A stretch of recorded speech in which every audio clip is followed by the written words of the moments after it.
হ্যাঁ, মুখটা দেখাও তোমার। ভাত আর কি? এটার মধ্যে কি কি দিলা? হ্যাঁ, এদিকে তাকায় কথা বলো, এদিকে তাকিয়ে বলো।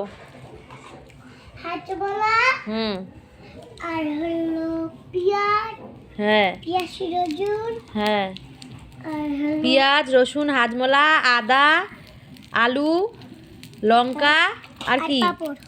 ওই পাঁপড়টা দেখাই দাও।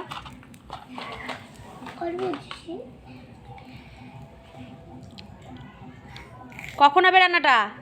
একটু পরে, হ্যাঁ, একটু পরে। একটু পরে রান্না হয়ে যাবে। টেস্ট হবে তো? বাহ, আগুন জ্বলছে তো উনানে। এই যে